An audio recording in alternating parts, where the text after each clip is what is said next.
everyone, and welcome to this very special edition of Podcast News. Today, our news team is interviewing Larimer County Clerk and Recorder Tina Harris, who's here today to talk about the primary election that we have going on.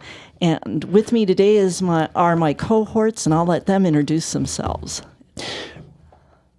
I'm Adam Eggleston. I'm owner of Oak Coffee Co. and a victims advocate with the Sheriff's Department.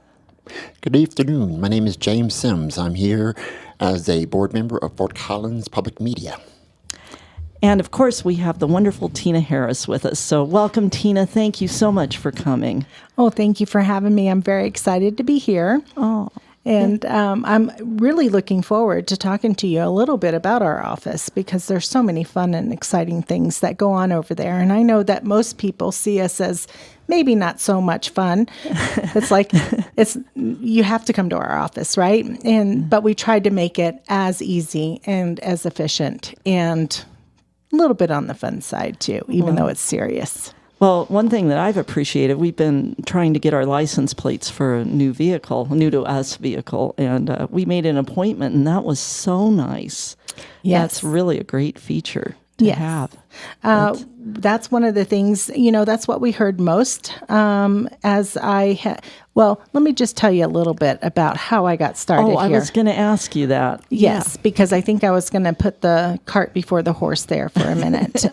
So I've been in the clerk and recorder's office for over 24 years. Really? I started as a frontline vehicle licensing technician. Really? Back then they called it motor vehicle. Yes. Right? So we've sort of, restructured a little bit, and we call ourselves vehicle licensing. We kind of upped our game a little bit.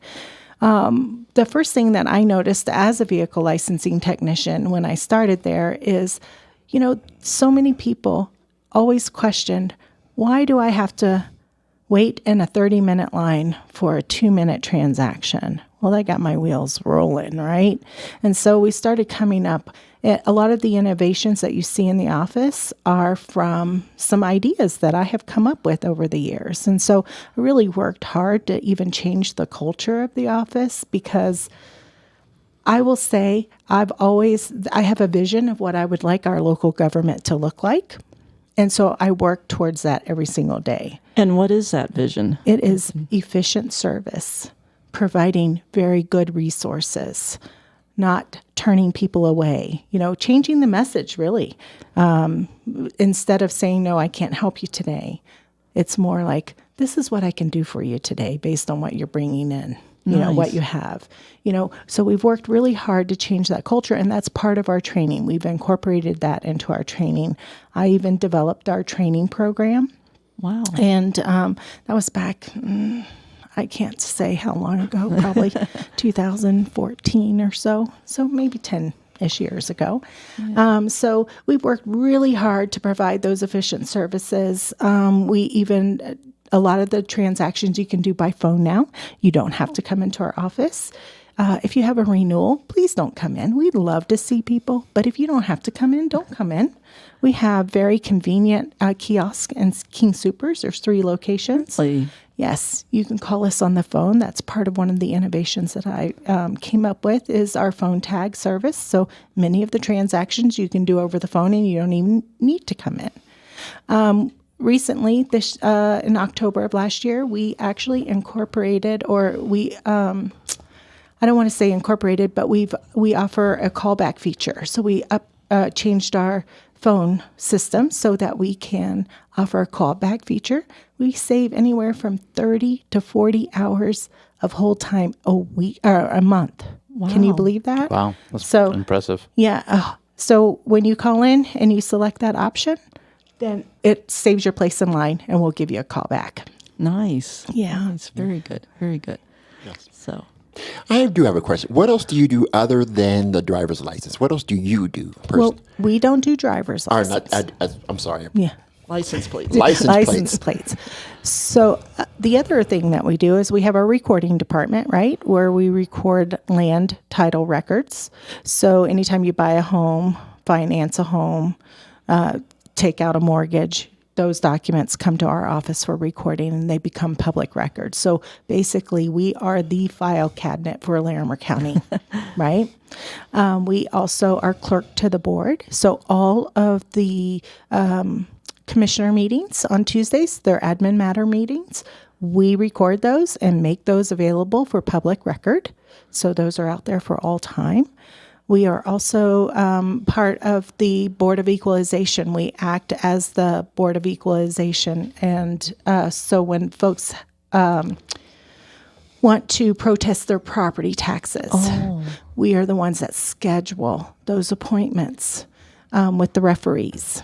And then again, we are going to record those documents, right? We're going to get those documents in, and they're always there for public record. And then we also handle elections. The big thing, right? The elephant in the room. The very important The thing. very important thing. Which you have done very well. Thank you. Thank you very much. We have very well run elections since I have been able to vote. Well, I appreciate that because, that is one thing that we strive every single day.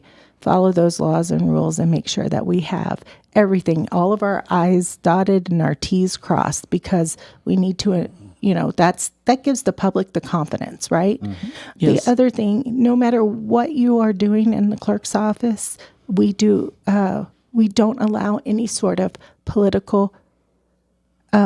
politically infused conversations, regardless, whether you're an election judge, whether you're a vehicle licensing technician, a recording technician, me as the clerk, any of our managers. We don't have that because we want that. We want the public, we want the community to know that we are doing our jobs. We're handling elections without any bias whatsoever. And it's very important to all of us. I think that's great. What a wonderful rule to have. Yes. Because that way the office can't become polarized. There's just nobody can overhear a conversation and take it out of context. So Absolutely. that's wonderful. That's really great. Yeah. Well, Tina, pretend that I just moved to Colorado. Okay. I've been here long enough. I got a ballot in the mail. Didn't we just do a primary? Why are we doing another primary? Yeah. What is this all about? Right. So in Colorado, we have the primary you just went through in March was the presidential primary. So it only had federal candidates, only had presidential candidates on it. This one is the state primary. And so these are our state offices, our county offices. Also on this election, there is a special congressional vacancy election. For CD4. For CD4. So if you live in CD4, which is going to be most of Loveland, Wellington, and Windsor, you will be getting a two-sided ballot, basically. The front of that ballot will be the primary. The back of it would be that special election. And so you've got to be sure you vote your whole ballot and turn it over. Absolutely. Absolutely. If you live in Loveland, Windsor, or Wellington. Yes. Yeah. If you're not in CD4, you're only going to have the front of your ballot. Are Timnath residents in CD4? No. I'm really putting you on the spot. How's your geography? I bet pretty good. Well, it could be, I can improve it for sure. Yeah. If you go out to our website and I say larimer.gov, right? And go to the assessor's website, you can actually pull up your property and there's an election icon up there and it'll tell you what district you're in, so that you would know your ballot's also going to have those races on there for you as well. And right now we would just be voting the parties per party for the primary. Yes. So if you're, go ahead. If you're registered with a major party, you're only going to get that major party's ballot in your envelope. If you are an unaffiliated voter, you're going to get what we call a ballot packet. Oh. Okay. So that's going to have both major party ballots in there, and you have to choose which party which ballot you want to vote. You can't vote both. You can only vote one. What happens if I vote both? It doesn't count. Neither one of them will count. Neither one of them will count. So please don't do that. Okay. One of the things that we did add because the presidential primary that we had back in March, that was only our second one. Since, the law had changed. And so what we noticed is that a lot of folks were not really understanding that. So we really wanted to increase the awareness of the voter instructions. So we added a secrecy sleeve this time to those ballot packets for unaffiliated voters that have really good, clear instructions as to how they should be, submitting their ballots. Only vote one ballot, right? If you're in CD4, don't forget to flip it over and look at that. So because they'll get the special district election, whether they're whatever, it will be on both ballots if they're unaffiliated. That's what I'm trying to say. Yeah, it will be on both of them. The process is different for unaffiliated voters when those ballots come back to us, because by law, we are required to indicate which party ballot was voted, not how it was voted, but if you voted a Democratic ballot or a Republican ballot. That's the other reason for that secrecy sleeve. That way we could just kind of pop it up just a little bit and see which one. It's right at the top. I have a question with the primary and discussing the unaffiliated voters, and we're seeing potentially more unaffiliated candidates potentially coming in the future. Just with seems like where we're at. How does that work? If you do get enough signatures, would you just bypass the primary and end up on the general election ballot? Or, so I guess my question would be, if you are a non-registered, so you're not registered, if you're unaffiliated or registered, part of a party and you're running, if there's multiple individuals that do get the signatures, would they end up on their own potential ballot if it's a minor candidate, or would they just end up on the general election, do you think? They will end up on the general. So unaffiliated voters are not going to be on your primary, right? A primary ballot. If they're You mean unaffiliated candidates? Unaffiliated candidates. Thank you for that. Unaffiliated candidates will not show up on the primary ballot because these are major party primaries. And so they have to petition to get on to the general ballot. So then you'll see, and you could have multiple people running for a specific race, multiple unaffiliated voters. Okay. I do have a question. Can you tell me who exactly is running in the special 4th district? Off the top of my head, I cannot tell you their names. It is out there on our website. And that's Larimer County. Vote.larimer.gov. There's sample ballots out there that will also tell you what those candidates are, but I don't know them by name. You would think, but no. Well, I have too many other things. There's only so much bandwidth on Right. that. I understand. And about the state primary, the one that goes down to Denver, is that also a special election, or is that just a simple primary and we vote for those people in November? Well, yes. So they will be on this primary, the primary ballot that you have now, right? And then they will, if they are primaried, meaning there's two candidates running for the same race of the same political party, whichever one wins this primary will show up on the general election ballot. Now, Tina, I'm going to segue. Does everybody else have anything about the primary before we segue? I do have one more question about it. So a lot of people are still confused, I've heard, that this next election, this election coming, a special election on June 25th, is different from the next general election. This is only for the District 4 special election for 6 months. So for that vacancy, yes, it's going to be from July of 2024 to January of 2025. That's the special election. Then also on the front of that for the primary, if you're in CD4, you're also going to select who moves on to the general ballot, right? So that it can fill the January 2025 to January 2027. So you'll have you'll have one special and one regular CD4 election on this ballot. I understand. Yeah. Well, I I believe it's, you're going to have to correct me if I'm wrong, 2025, Fort Collins is going to rank choice voting, apparently. How will that impact you at the county? Will you still be running for, because you run the Fort Collins elections there in the county office? Yes, we do. We do coordinate with the city of Fort Collins. Yes, and so in their charter, they have chosen to go to do ranked choice voting. We call it ranked voting. Ranked voting, yeah. Ranked voting. So what that really looks like for our office is that we will spend the better part of 2025 really focusing on community outreach and education.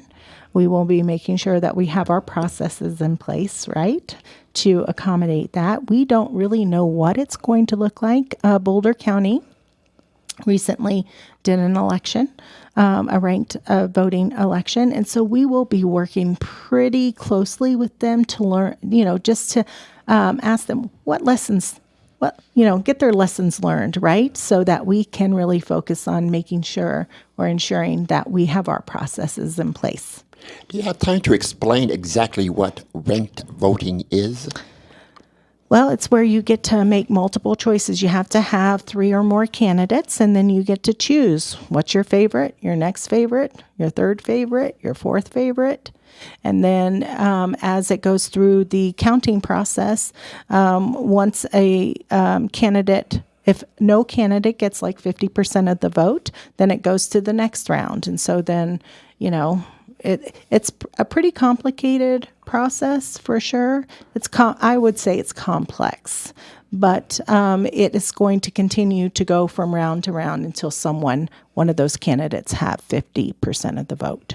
And there are detailed descriptions of how that actually works on the internet if folks want to kind of look that up. And we will definitely make sure that all of our ducks are in a row, and we'll have that community, or that we'll be getting some educational material out there, and we'll be doing that community outreach because we feel like that's going to be the most important thing. And we'll collaborate with the city of Fort Collins. That way we're providing the same message, right? Oh, that's important. It is so important. We don't want to be providing different messages for sure.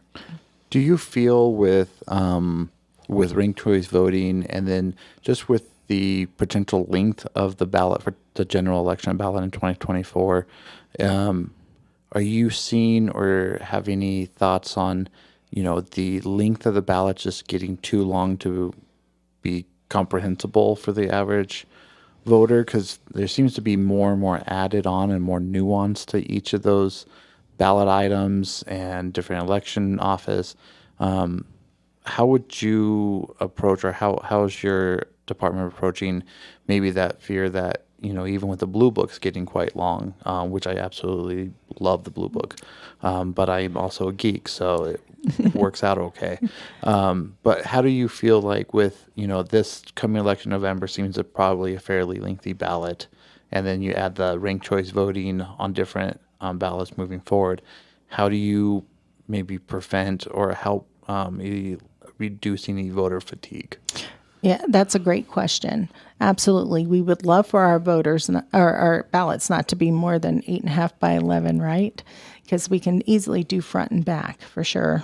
But there is a chance that it could go to a 2-card ballot, which again becomes a little more complex. Right? It's really going to be about providing that community outreach, making sure that education piece, providing whatever support we can without, discussing anything political, right? So really and truly, that would be our goal, is to really make sure that folks understand what they're going to be getting in their ballot packets, making sure, and we have a phone bank that runs. So, and so people can call with questions. Okay, I don't see, I think I should have this race, but I don't see it on my ballot. So we can walk through that, right? I have things in my ballot packet. Maybe they don't understand what should be in the ballot packet. They can call and ask those questions. That's great. Yeah. So, as far as voter fatigue, we're going to do our very best to make sure that they have the information. We're going to set them up for success the best way we can. And that may include additional voter instructions as well. Excellent. So, I think that's a great process and mindset moving forward with the complexity of the policies and nuance and individuals we're voting on. Absolutely. Who exactly prints those blue books? I'm just curious because I've loved them. I've loved them since I first saw them. I was like, this makes sense. This is what the information you want and need, and so it helps my education of the ballots, the ballot issues, and the candidates if I agree with them or not. It gives it a nice simplified explanation Yes. of complex issues, and I like that. Who exactly prints them? Is it the League of Women Voters, or is it? No, the Secretary of State's office prints those. Now, the League does offer voter information at vote411.org that the candidates themselves upload. The League doesn't edit them or do anything, so you get the candidates' own words on vote411.org, so you can really see what's important to them, where they stand on issues, and Yes. so that's that. Between the Blue Book and vote411.org, that's how I get through the ballot. Yeah. I've already been there for the primary ballot, so. Right. Great. I will be turning in my primary ballot on Monday. Okay. But I don't know which ballot I'm going to fill out. Oh. Okay. Oh, we just found out, if you're listening closely, what party Adam is not affiliated with. I believe, and correct me if I'm wrong, that as a registered independent, we make up the majority of the voting population of Lambert County. You do. I do have a question because I'm a registered libertarian, and I haven't received anything yet. You will not. Unless you live in CD4. Oh. And So you don't, even so. libertarians will receive it. Even libertarians in Loveland and Wellington will receive that. But Yes. and since I live in Fort Collins, You don't get to vote in this election. I know. I'm sad. I've voted in every election since I was 18 years old. Right. Oh, well, sometimes that happens. So, well, as going forward, there are also a lot of voters in Larimer County who don't speak English, at least not their first language. And as we've been discussing, the ballots are really sometimes complex. And where can voters who don't speak English as their first language go for voter instruction and maybe also information on the candidates and that kind of thing? Because unfortunately, I know Vote 411 right now, I think, is only in English, but don't quote me on that. No, they also offer. They offer it in Spanish? Yes, they Oh, also good. offer it in Spanish. Right now, the Secretary of State's office offers translation of the ballots. Oh. So it's that phone line is open from June 3rd to June 25th. And so they can go out there and they call this number. I didn't write the number down. My bad. Sorry. I will find that phone number for you and get that. Okay, and we'll to put you. it in the comments. Sure. So, And so this phone number is available so to get that assistance. And they can do it either at a vote center. They can come into one of our vote centers, or they can call from home, and they can fill out their ballot at home.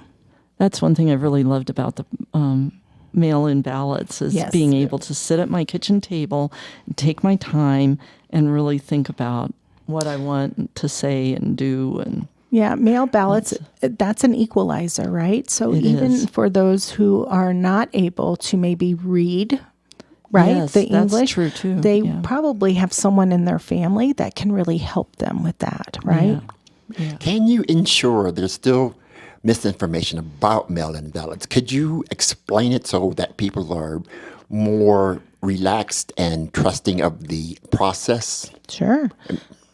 So mail balloting, like I said, it's an equalizer. So you don't necessarily have to come to a vote center and vote. You don't have to take time off of work to come to Right. to a vote center and vote. You can do it at your kitchen table. So what we have is the biggest part of that is signature verification, right? So that's why it's required that you sign the outside of your envelope. That when your return envelope, it requires a signature. And so when we receive those ballots, the key to that is chain of custody. So once those ballots are dropped off in a ballot box, right? You can mail it if you would like, but I always encourage people to drop it off at a ballot box or at I one feel of, better dropping mine off right, at a ballot because box. that ensures chain of custody, right? Yeah. So a bipartisan team at that point will pick up those ballots. It goes into a very secure bucket. Now, wait a minute. A bipartisan team? Yes. Oh, really? Yes. So everything we do is in bipartisan teams. So you don't have one or the other or two of this party or two of that party. It's all bipartisan. Nice. And so then it starts that chain of custody. And then once they pick up those ballots and they're in a secure bin, they bring it back to our counting facility. And so then another bipartisan team starts the sorting process. And then another bipartisan team starts the where we run it through what we call our Agilis machine, which it's scanning the outside of those envelopes, right, for those signatures. Then we have our team, our first tier of signature verification, are looking at those signatures to see if they match what we currently have, the last signature we have on file. If they can't see that there's a match, then they send it to a second tier where they go back into your record to see if we can find a match. That doesn't match, then you get a letter. And then you get an opportunity to cure that signature, cure that ballot. But those envelopes do not get opened until those signatures are verified. So it's really important to vote early, Yes. just in case there is a problem with your signature. And the cure process or the cure period is 8 days after the election. So Yeah. You You have have a time. little grace, You have but a it would little be grace. nice to Yes. not need it. Right, exactly. And then after it goes through the signature verification, then it goes through the ballot removal process where they're removing the ballots from the envelopes, they're flattening them. Then they go to tabulation. If everything is fine during tabulation, what that does is it just putting that ballot, that paper ballot through the scanner.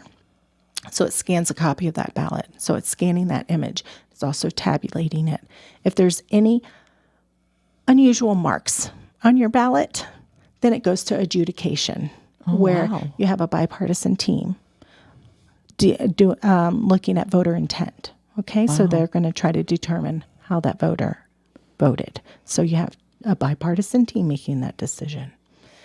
And then we're off and running. Well, that's very fascinating, very in-depth. That will help a lot of people ease their minds. Yes. Is there a way that people in District 4 will know where their Larimer County ballot drop-offs are, like at Safeway, the library here, the city building in Loveland? Where exactly are they?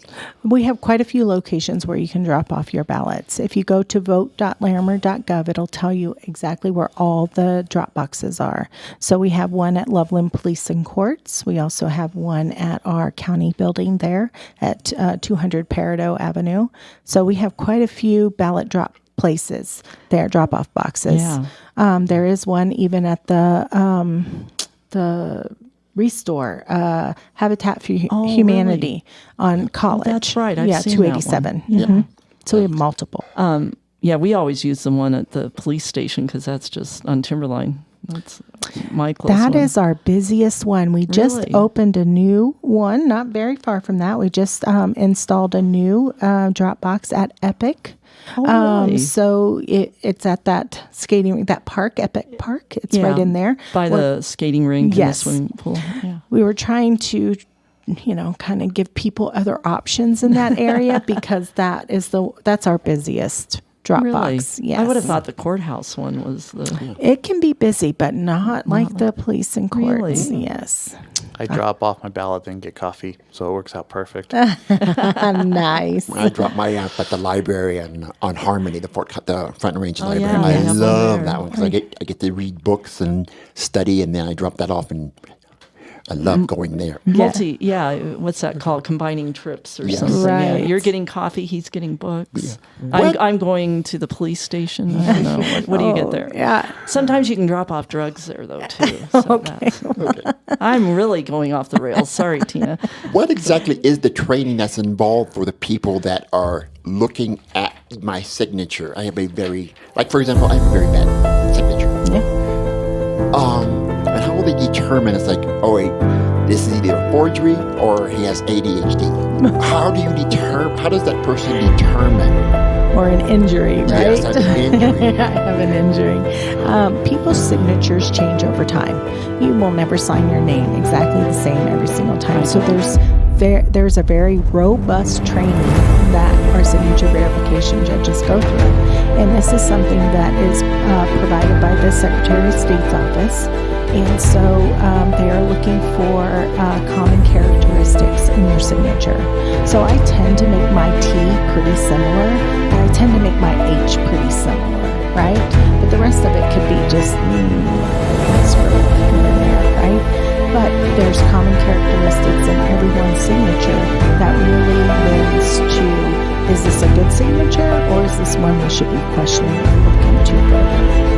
I'm still kind of curious because as an educator, I found that people aren't writing cursives anymore. So if they block print their ballots, is that still done or do they have to print? No, it's whatever. So when they sign their voter registration, you like it needs to be consistent. That's any day, right? So whatever that signature was at that time is the one that you go on, even if it's a printed signature. So a signature can look like anything. We call it a signature, or it can be a printed name. And then that's how they normally print their name or sign their name. Even for driver's license, how do you sign it? My husband just asked me the other day, how do I need to sign this package? What does it look like on your driver's license? Just do the same. So then you get your yes. Use your driver's license. And if, let's say, we have a lot of younger folks that change their signature frequently. It's never, I mean, when I say never the same, one time it's going to be printed, the next time they try to get a little, scribbly, then they kind of do some loop-de-doos or all kinds of stuff. The older you get, when you're in your 20s, you're trying to find yourself. That's what they're doing. Exactly. They're 18, 19, 20 years old. They're trying to find themselves. And they might change it by the time they reach, I want to say our age, but I don't want to put it that way. They've said on a specific, this is how I sign it. Yes. Trust me, I've been through so many incarnations of spelling my name cursive, block, or even weird letters that don't even make sense. Symbols sometimes. Yes. And so anyway, but that's why we capture all those signatures and we can go back in time and look at them. And if we ever question, if something is not matching up and we have a question, that's when that bipartisan team will say, we're not able to really verify this one. So we're going to send a cure letter. And then we give that individual, that voter, an opportunity to cure that signature. Come back, provide us with a copy of their driver's license, a new signature, or a same signature, just so we can verify that it is them.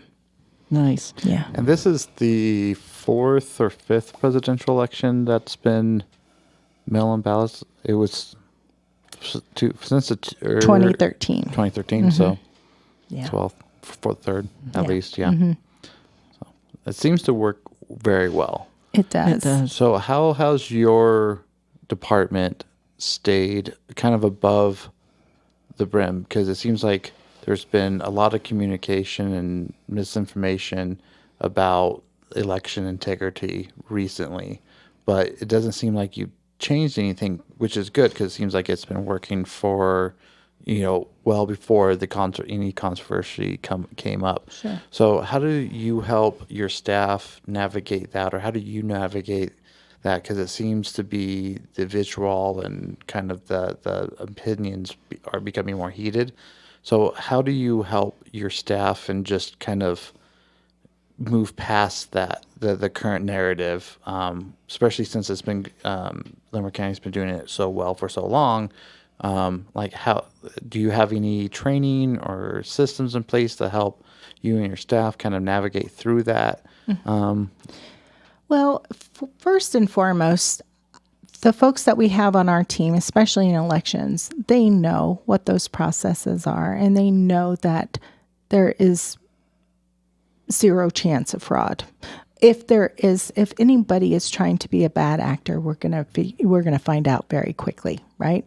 Because we have so many checks and balances along the way in every single process, and it's not just one check and balance; it's multiple checks. It sounds and balances. like it's a whole chain Yes. of check-ins. And these are coming from not only law. Oh, I'm glad you asked that, because I need soldiers, right? We're going to need about 800 judges for Really? the November election. We have Good about 300-ish right now in the hopper, but So what are the requirements? you have to be 18 years Okay. or older. You have to be a U.S. citizen, and then you just have to let us know what your skills are and be available, right? And this is paid, right? It's paid, and we actually applied for a grant to give our election judges a hero pay. So it's an increase of $3 per hour. So you're looking at a little over $17 an hour. Wow. To do this. So it's very exciting, and it's just for this election, the June election, and then the November election. But the way people can get involved and become election judges is they do need to fill out an application. You do need to fill out an application. Those applications are it's always open. It's out there on our website at vote.larimer.gov. Go out there. Has all the requirements. It has the different assignments as well that you can choose from. And once your application is completed, you'll get a survey from our office asking, what's your availability? What are your skills? Those types of things. It's a survey, so we know how to place you. Nice. Yeah, it's a wonderful, but that's the biggest thing is get involved, be vigilant, become an election judge, be a watcher. Even if you don't want to, if you don't have time to commit to a full election day or whatever, become a watcher. Reach out to candidates or the parties, right? And ask, can I become a watcher? Because a watcher allows you, if you're certified, then there's some training, online training, right? You come into the counting facility or go into a vote center and you get to watch what those processes are. And so it really gives you... So not a poll watcher, but actually watch the counting and the sorting and all of that. They call them poll watchers, but we just call them watchers. Okay. Because you can watch anything, any part of the election process. Interesting, Tina. Do you need to be registered as one of the two parties to be a watcher, or are independents allowed? For this election, you do. In the November election, because I'm almost positive that there will be unaffiliated candidates on the ballot, you can reach out to one of those candidates and have them certify you. Excellent. Yeah. Good to know. I had no clue that there was formal training for all of that, too. That makes me feel like it's going to be safe. Is this unique to Colorado or Larimer County, or is this a broader plan to ensure voter safety and voter integrity? For sure in Colorado, across Colorado. I would love to say that it is part of the national narrative as well. For most part, I think there are watchers that watch. So I think it is nationally, yes. Okay, good. Even for smaller midterm state, it's still the same process. Yes. So not only for presidential, but also local, all the way down to your job.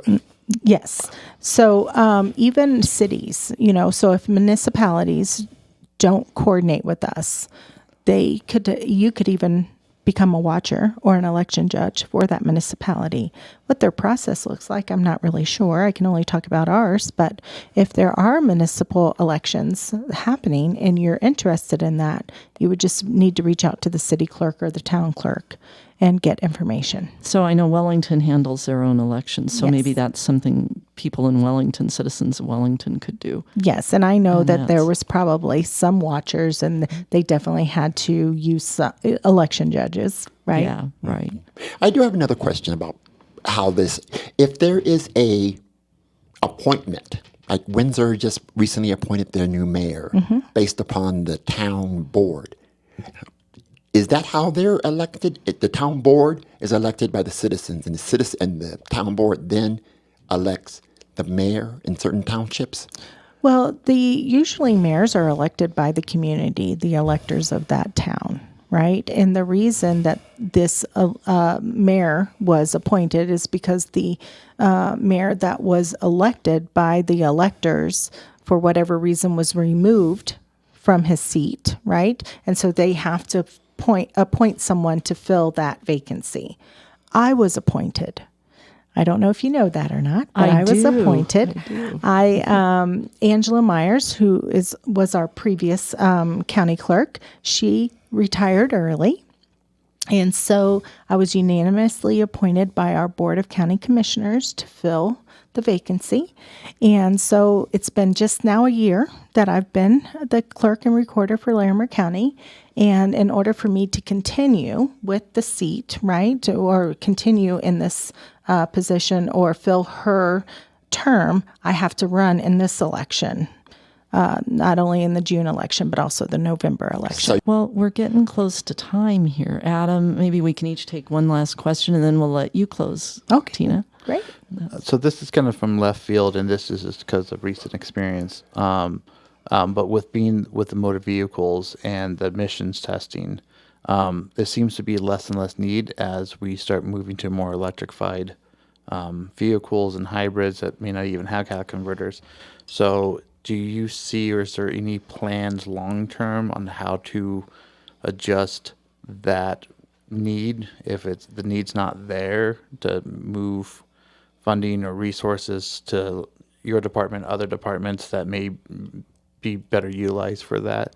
Or has there been conversations? I know we're super green on new to this type of vehicles, but has there been conversations that?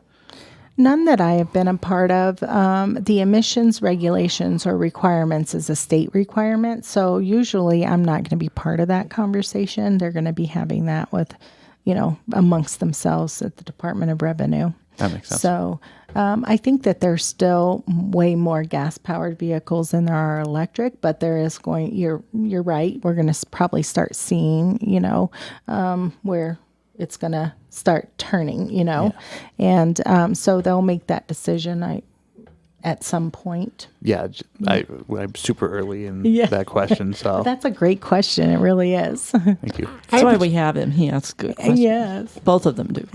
I still have a question about the election. So this election coming up, there will be no ballot issues on the special election that you're aware On of. the primary election. On the primary election. Thank you. No ballot issues. That's good. Well, Tina, my question for you is, what should we have asked that we haven't asked already, and what would you like to tell us? Well, one of the things that we got into was, just how secure our elections are and what the voters can do, what the community can do to ensure, just be vigilant. I do need election judges, so I'm going to plug that one more time. I need election judges. So anybody that has the time and the availability, please go out to our website. The other thing, vote early, right? Get those ballots dropped. If you have a ballot in your hand, get them dropped. If we receive more than 20,000 ballots on election day, we will probably stop counting until the next day because the election judges have already worked 15, 16 hours. And so we want them. And then, the next day is another early day. We want them to get home, to get rest, because after a while, your body, your brain, your eyes, they Your eyes start go shutting cross-eyed. down. We don't have to really worry about that here in June, but in November, for sure, we don't want folks, if the weather is bad, we don't want them traveling on, poor Right. road conditions, right? When they're tired. Exactly. So vote early. Also follow us on our social media. We have a Facebook account, an X account, Twitter. I'm still stuck on Twitter. Oh, me too. And then we recently have an Instagram account. And so follow us because that's where a lot of our community events will be posted.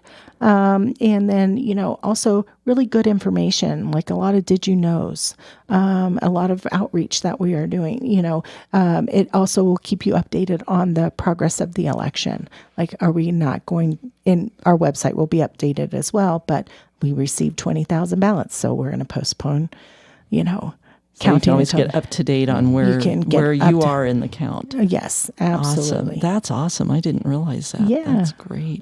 I'm glad that it's you take so good care of everything. Yes. I'm proud of the fact that Larimer County that we can trust the voting process. I've always trusted it, but there's controversy, and I'm glad to hear that. Yes, we are diligent and get involved. And if you can't trust us, get involved. Help us. Right. Help us. Help you. Yes, absolutely. And I am available 24/7, 365. I even have my cell phone number out there on the Wow. website. Anybody can call me anytime. I never turn my phone off. Really wonderful. That's a great service that you provide, Tina. Thank you for that. Absolutely. And thank you for making our election secure and our DMV experience, or no, not DMV. Vehicle The licensing. vehicle, boy, we are stuck on that, aren't we? Well, the it's vehicle okay. licensing experience, much more pleasant. Thank Thank you you. for that. And thank you for being here today. And Well, it was my Appreciate that. pleasure. Yeah. I'm happy to come back anytime. So well, we'll have you back before the November election so we can talk some more about that. And, perfect. And thanks to all of our listeners for tuning in to this special edition of Larimer County Snapshot News. I'm Jory Kramer for James Sins and Adam Eggleston. Thanks so much for joining us tonight. Thank you. Thank you. Thank you.